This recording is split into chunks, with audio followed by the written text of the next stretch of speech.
19 година в Україні. У прямому ефірі телеканалу ОТР новини «Заман». У студії Олег Борисов. Мої вітання.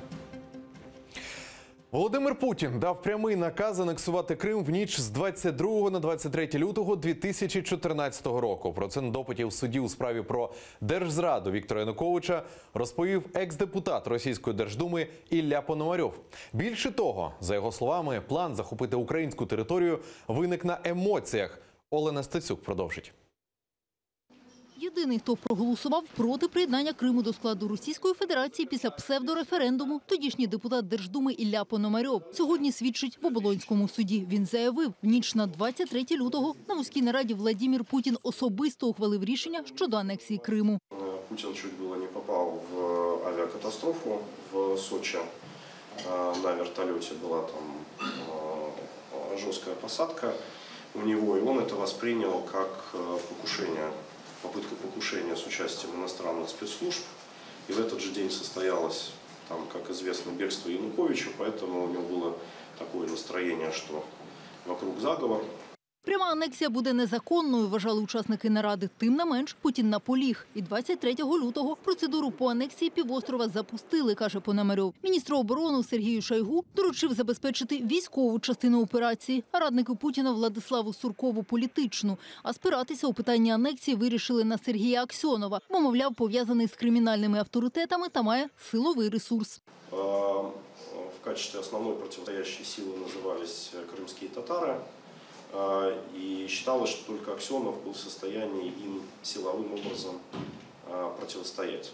Ключову роль в анексії Криму відіграв так званий лист Януковича. За словами Пономарьова, 1 березня 2014 року Раду Федерації зібрали на позачергове засідання, аби дозволити застосування збройних сил поза межами Росії. Представник комітету з конституційного законодавства заявив тоді, що, мовляв, легітимний президент України просить застосувати війська на території України для захисту громадян України. Та ніхто той лист тоді в очі не бачив. З моєї точки зору, це ключова роль во всей этой истории. Это способ легитимировать военную агрессию на территории Украины. И это основная правовая основа, на которой принималось решение об использовании вооруженных сил на территории страны.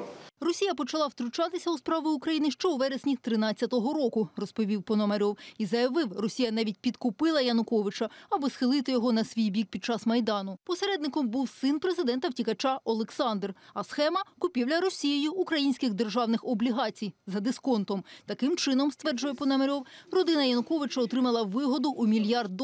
Мы решили договориться для того, чтобы формально никаких денег там российского или государственного бюджета, украинского государственного бюджета в карман конкретным деятелям не передавалось. Но за счет того, что они владели информацией о схеме, они могли сильно заработать. Як захист президента-втікача, так і сторона обвинувачення сьогоднішнім допитом задоволені. Кожен почув своє. Несмотря на то, что свидетель Пономарев и его лекция была заказана Генеральной прокуратурой, он дал показания крайне важные для установления событий і того, що происходило в Криму. На нашу думку, він повністю підтвердив висунуте обвинувачення обвинуваченому Януковичу. Всю оцінку його показань надасться вже ж тільки суд. Оболонський райсуд Києва дав згоду на допит екс-прем'єра часів Януковича Миколи Азарова, голови його адміністрації Андрія Клюєва та головного силовика президента-втікача Віталія Захарченка, у разі якщо захист Януковича забезпечить їх прибуття до суду. Олена Стецюк, Максим Кондратенко, Заман, АТР. Судове засідання по справі ялтинців, яких звинувачують у тероризмі, завершилось. Слухання відбулось в Ростові-на-Дону у військовому суді. 6 звинуваченим прокурори зачитали обвинувачення. Суддя дозволив зайти до зали всім бажаючим, але заборонив зйомку. Про деталі цієї справи далі у сюжеті. Прокуратура озвучила звинувачення ялтинцям, яких звинувачують в тероризмі. Всі вони висловили незгоду. Суд у російському Ростові-на-Дону закінчився. В залі були присутні генеральний консул України в Ростові-на-Дону Віталій Москаленко та консул Віталій Конарський. На лаві підсудних мусульмани – Імір Усейн Куку, Муслім Алієв, Вадим Сірук, Інвер Бікіров, Ріфат Алімов і Арсен Джепаров. Сейчас мне бы хотелось сказать два важных момента, которые уже мы можем фиксировать. Первое – это нарушение международного гуманитарного права, поскольку всех членов Ялтинской шестерки, включая Мира Усейна Куку, конечно же, их перевезли с Крыма в Ростов-на-Дону, что уже однозначно является проблемой. И второе – это то, что дело рассматривается в военном суде, что Amnesty International выступает против этого. Все отмечают, что обвинение по двум квалифицирующим составам строится на одних и тех же доказательствах, объяснениях, показаниях и оперативно-розыскных мероприятиях. То есть фактически за одни и те же действия всем подсудимым вменяются две статьи. С данным делом с данным обвинением мы также не согласны. Естественно, мы будем оспаривать доводи гособвинения. Кримські адвокати брали участь у засіданні по відеозв'язку з військового гарнізонного суду у Сімферополі. Незважаючи на те, що у Ростові засідання було відкрите, родичів та близьких на слухання справи у Сімферополі не пустили. Сначала нас пропустили в суд, мы зашли в зал, разместились, после чего приставам был отдан приказ о том, что заседание будет закрытым. И судья уже, оттуда, с Ростова, сказал, что судебное заседание открыто в Ростове. То есть желающие могут приехать в Ростов, пожалуйста, присутствуйте. Алієва, Куку, Бекірова та Сирука російські силовики затримали після обшуків у лютому 2016-го. Після у квітні того ж року заарештували Алімова та Джипарова.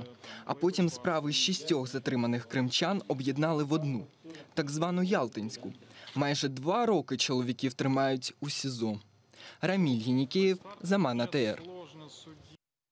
Підконтрольний Кремлю Верховний суд Криму за сьогодні розглянув 10 апеляцій на штрафи учасникам одиночних пікетів. Жодною зі скарг не задоволено. Загалом окупаційні судді мали заслухати 13 апеляційних справ.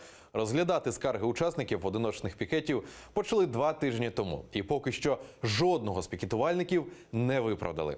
Лише у 3 випадках окупаційні судді зменшили розмір штрафу з 15 до 10 тисяч рублів.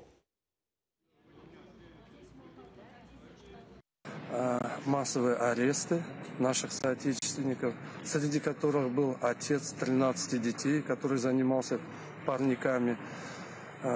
Пытки Рената Параламова, которые до сих пор остались без ответа. Виновников не нашли.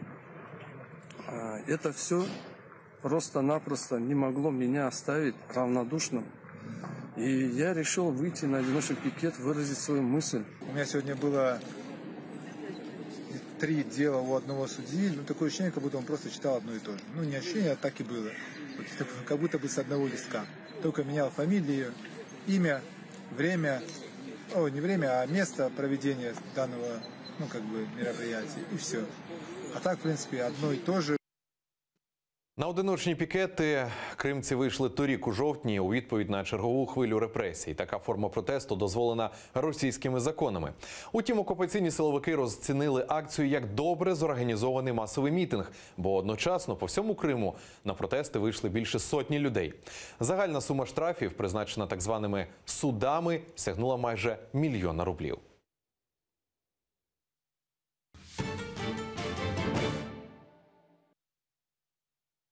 Прокуратура просить заарештувати мера Одеси Геннадія Труханова з альтернативою застави у 50 мільйонів гривень. Сьогодні його разом з заступником затримали у столичному аеропорті.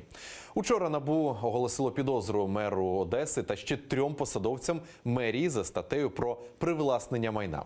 У вересні 2016 року мерія придбала будівлю, що належить заводу «Краян», за 185 мільйонів гривень у приватного підприємства, яке на початку 2016 року придбала цей комплекс на аукціоні у тій же мерії лише за 11,5 мільйонів гривень.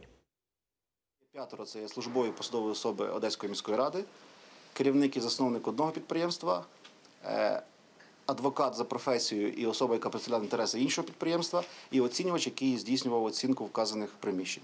Прокуратура клопотатиме про обрання запобіжного заходу у вигляді тримання під вартою з внесенням застави 50 мільйонів гривень для Одеського міського голови, 30 мільйонів для його заступника і 10 мільйонів кожному з інших учасників вказаної схеми, вказаного провадження. Маніпуляціями і шантажем назвали в Кабміні дії і заяви угорських політиків через так званий мовний закон, зокрема блокування засідання комісії Україна-НАТО.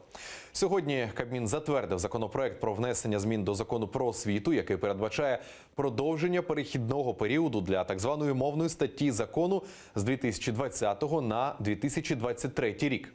Це одна з рекомендацій Венеційської комісії. Емоційно обговорили урядовці і тиск Угорщини на Україну.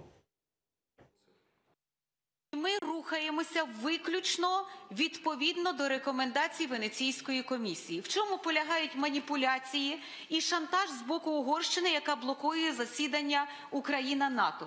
Вони полягають в тому, що нас змушують призупинити дію закону. Такого немає у рекомендаціях Венеційської комісії. Треба дати доручення Міністерству зовнішніх наших зв'язків, закордонних справ. Заява міністра угорського хамська неприпустима, і ми не можемо залишити її без уваги. Ми повинні йти своїм шляхом, але таке відношення до України не може бути. Верховна Рада ухвалила новий закон про освіту торік 5 вересня. 25 вересня його підписав президент. Закон передбачає, що мовою викладання у перших 4 класах може бути мова меншин. До 5 класу мовами меншин можуть викладатися не більше 2 предметів, а викладання у старшій школі має бути лише українською.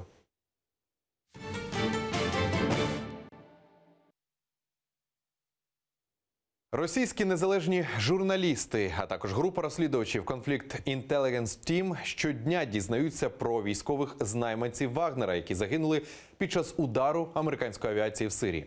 У той же час офіційна влада мовчить, бо ж офіційно військові дії Федерація у Сирії завершила. Хто ж ці росіяни і чого вони поїхали до Сирії? Дивіться далі.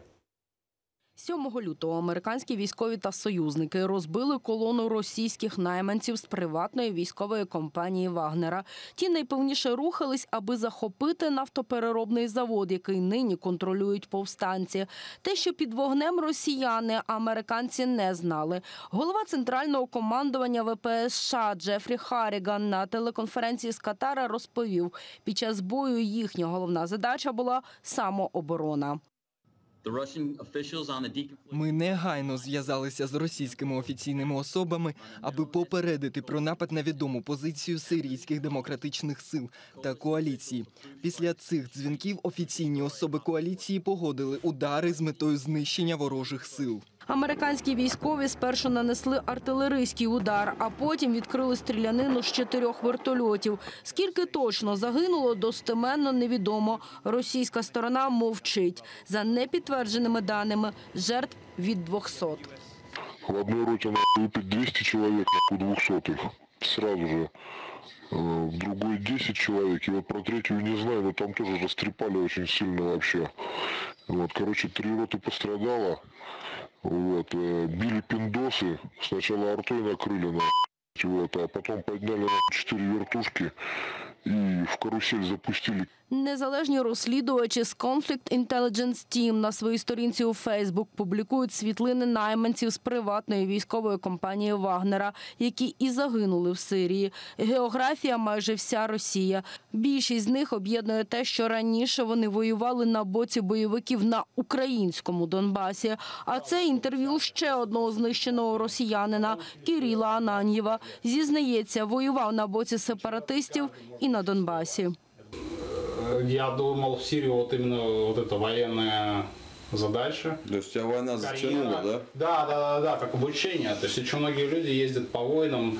Ну, понятно, что это образ жизни, я уже сказал, и потому что это новый опыт. Новый опыт, профессиональный опыт.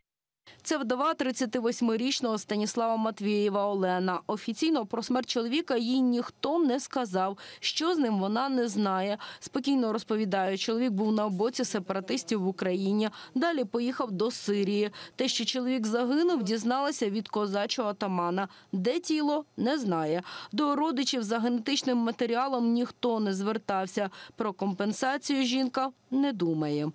Я бы хотела, чтобы, во-первых, о моем муже узнали все.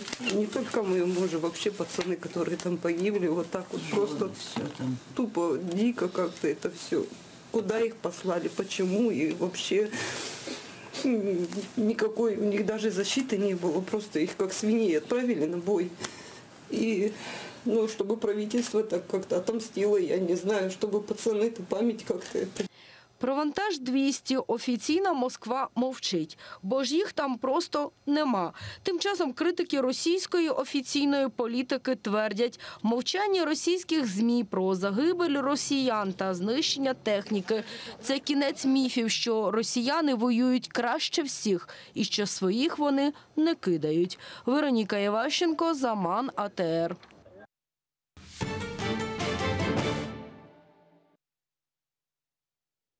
Волонтери, учасники АТО, представники громадських організацій і об'єднань ветеранів під Кабміном сьогодні вимагали скасування постанови, що відновлює непрозорі схеми фінансування громадських організацій ветеранів з державного бюджету. А також наполягали на відставці міністра соціальної політики Андрія Реви, який вносив цю постанову для голосування. Свої претензії пікетувальники виклали у листі до прем'єр-міністра. Зранку атошники і волонтери біля Кабміну збирають підписи за відставку міністра соцполітики Андрія Реви. Саме за його поданням минулого тижня уряд відновив дію постанови, яка дозволяє непрозоро і без контролю громадськості розподіляти бюджетні кошти ветеранським організаціям. Скандал навколо такого розподілу бюджетних грошей виник іще торік. Рік тому ми прийшли до Державної служби по справах ветеранів війни та учасників АТО і почали дивитися, а як же все це працює, як виділяються державні кошти ветеранським організаціям. Ми побачили, що багато хто витрачає, бере в держави гроші, невідомо на що. Волонтери і фахівці Мінсоцполітики рік напрацьовували нову систему фінансування ветеранських організацій. Передбачили і конкурсний відбір проєктів, на які виділятимуться бюджетні гроші, і збільшення фінансування. За старою системою 80% коштів йшло на утримання самих організацій, а решта – на потреби людей. За новою системою навпаки. На ветеранів мало бути б спрямовано 80% виділених з бюджету коштів. Фактично вже готовий проєкт, навіть Рева його бачив, підписав подання, і в цей же час він паралельно відновив стару систему, яка втратила чинність з нового року, тому що було змінено в бюджеті назву цієї програми, і вона фактично, стара постанова вже не діяла. Міністр, відставки якого вимагають атошники і волонтери, каже, все не так. Новий варіант фінансування ветеранських організацій, підготовлений саме Кабміном, надали громадським організаціям волонтерів влітку для ознайомлення.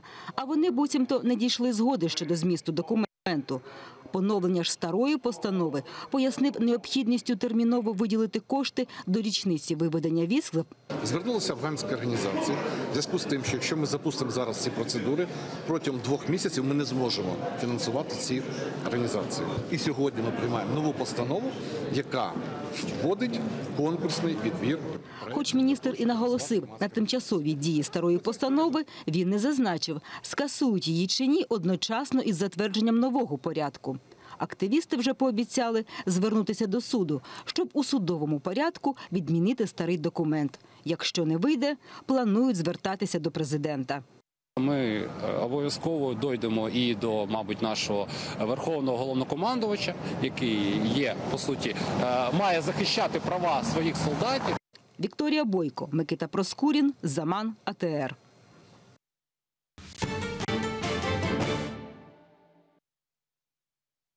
Росіяни – таки небажані гості на Олімпіаді. Після скандалу з допінгом і дискваліфікації російських спортсменів з ігор у південнокорейському Пхьончхані вигнали і кількох російських вболівальників. Під час змагань лижників гості з Колими спробували пронести на трибуни прапор із зображенням Леніна. Однак їм завадили охоронці. У Південній Кореї через напружені стосунки з КНДР комуністична символіка заборонена, тож росіян з червоним прапором просто видворили з арени. Пхьончхан, де проходить зимова олімпіада, накрив ураган. В Олімпійському парку проводять евакуацію людей. Вітром зносить намети, є й постраждалі від переохолодження.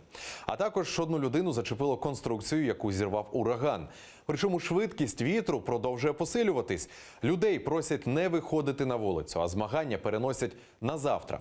Так скасовано жіночу індивідуальну гонку з біатлону. Загалом, цьогорічна Олімпіада стала найхолоднішою за останні 20 років. Спортсмени рятуються усіма можливими способами.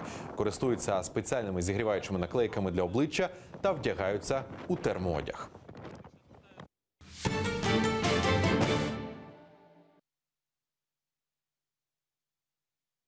Кіборги заробили 22 мільйони гривень. Фільм Ахтема Сейтаблаєва про героїчний захист Донецького аеропорту став найуспішнішою картиною в українському кінопрокаті за всю історію незалежності. Про таке повідомив голова департаменту з питань кіно Пилип Іллєнко. Від дня прем'єри і до сьогодні кіборгів подивилися 310 тисяч глядачів, а сума зборів перевищила 22 мільйони 700 тисяч гривень. До цього лідерами вітчизняного кінопрокату були стрічки «Сторожова застава» і «Червоний». І на цю мить це всі новини. Далі ефір продовжить моя колега Христина Стець із програмою «Акшан». Її гостем буде Арсен Жумаділов, радник голови Меджлісу. А наступний випуск новин з Аман Шевкетом Намотолаєвим о 20:00. Не пропустіть.